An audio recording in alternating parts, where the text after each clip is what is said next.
Monetary policy ద్రవ్య విధానం. ద్రవ్య సప్లైని పెంచడం లేదా తగ్గించడానికి సంబంధించిన విధానాన్ని మానిటరీ పాలసీ అని అంటారు. ద్రవ్య సప్లైను నియంత్రించే విధానమే ద్రవ్య విధానము. ఆర్థిక వ్యవస్థలో ద్రవ్య పద్ధతిని తెలిపేదే ద్రవ్య విధానము. ద్రవ్య విధానాన్ని అమలుపరిచేది రిజర్వ్ బ్యాంక్ ఆఫ్ ఇండియా. ద్రవ్య విధానం రెండు రకాలు.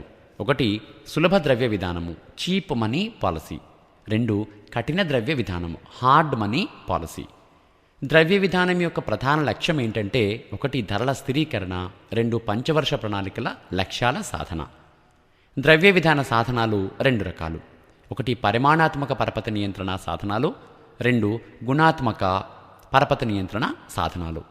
పరిమాణాత్మక ద్రవ్య విధాన లేదా పరిమాణాత్మక పరపతి విధాన సాధనాలు, క్వాంటిటేటివ్ మెజర్స్. ఒకటి బ్యాంక్ రేట్. వాణిజ్య బ్యాంకులు ఆర్బీఐ వద్ద తీసుకునే రుణంపై విధించే వడ్డీ రేటుని బ్యాంకు రేట్ అని అంటారు. ద్రవ్యోల్బణ కాలంలో reserve bank of India bank రేటును పెంచుతుంది. ప్రతి ద్రవ్యోల్బణ కాలంలో ఆర్బీఐ బ్యాంకు రేటును తగ్గిస్తుంది. రెండు బహిర్గత మార్కెట్ చర్చలు, ఓపెన్ మార్కెట్ ఆపరేషన్స్. ఆర్బీఐ ప్రభుత్వ సెక్యూరిటీలను ప్రజలకు, వాణిజ్య బ్యాంకులకు, ఇతర ద్రవ్య సంస్థలకు అమ్మడం కొనడాన్ని బహిర్గత మార్కెట్ చర్యలు అంటారు. ద్రవ్యోల్బణ కాలంలో రిజర్వ్ బ్యాంక్ ఆఫ్ ఇండియా ప్రభుత్వ సెక్యూరిటీలను అమ్ముతుంది. OMSS, open market sales of securities అని దీనిని చెప్తారు. ప్రతి ద్రవ్యోల్బణ కాలంలో రిజర్వ్ బ్యాంక్ ఆఫ్ ఇండియా ప్రభుత్వ సెక్యూరిటీలను ప్రజల వద్ద నుండి, బ్యాంకుల వద్ద నుండి కొంటుంది.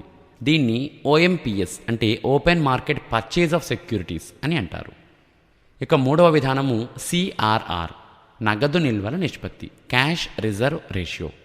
వాణిజ్య బ్యాంకులు తమ వద్ద గల నూతన డిపాజిట్లలో కొంత మొత్తాన్ని కేంద్ర బ్యాంకు వద్ద నగదుగా ఉంచాలి. దీనిని నగదు నిల్వల నిష్పత్తి, క్యాష్ రిజర్వ్ రేషియో అని అంటారు. సిఆర్ఆర్ అనే ఈ విధానాన్ని 1956లో ప్రవేశపెట్టారు.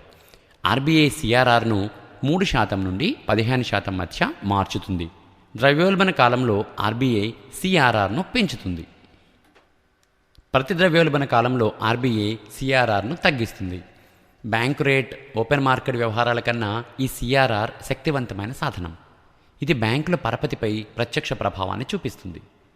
నాలుగవది లోటు ద్రవ్య విధానం, డెఫిసిట్ ఫైనాన్సింగ్. బడ్జెట్ లోటును పూరించడానికి కొత్తగా కరెన్సీని ముద్రించడాన్ని లోటు ద్రవ్య విధానం అని అంటారు. గుణాత్మక పరపతి నియంత్రణ సాధనాలు, క్వాలిటేటివ్ మెజర్స్. కేంద్ర బ్యాంకులు ఎంపిక చేసిన లేదా గుణాత్మక నియంత్రణ సాధనాల ద్వారా దేశంలో బ్యాంకింగ్ వ్యవస్థ అందించే పరపతి ప్రవాహాన్ని ప్రభావితం చేసే వనరులనే అభిలషణీయమైన రంగాలకు మరలించవచ్చు. దీనినే గుణాత్మక పరపతి నియంత్రణ, క్వాలిటేటివ్ మెజర్స్గా చెప్పవచ్చు. దీనిలో ఒకటి ఎస్ఎల్ఆర్, స్టాట్యుటరీ లిక్విడిటీ రేషన్, చట్టబద్ధమైన ద్రవ్యత్వ రాశి. వాణిజ్య బ్యాంకులు తమ మొత్తం డిపాజిట్లో కొంత శాతాన్ని ప్రభుత్వ సెక్యూరిటీలుగా, ఇతర ద్రవ్యత్వ ఆస్తుల రూపంలో పెట్టుబడి పెట్టాలి. దీనిని ఎస్ఎల్ఆర్ అంటారు. ఎస్ఎల్ఆర్ను 1962లో ప్రవేశపెట్టారు. ఎస్ఎల్ఆర్ బ్యాంకుల ద్రవ్యత్వాన్ని కాపాడుతూనే మరోవైపు ప్రభుత్వానికి ద్రవ్య వనరులను సమకూర్చుతుంది. ఎస్ఎల్ఆర్ గుణాత్మక మరియు పరిమాణాత్మక నియంత్రణ సాధనం కూడా. ఎస్ఎల్ఆర్లో ప్రభుత్వ సెక్యూరిటీల కొనుగోలు, బంగారం కొనుగోలు, ఆర్బీఐ వద్ద నగదు డిపాజిట్, ఇతర బ్యాంకుల వద్ద నగదు, చేతిలో నగదు ఉంటాయి.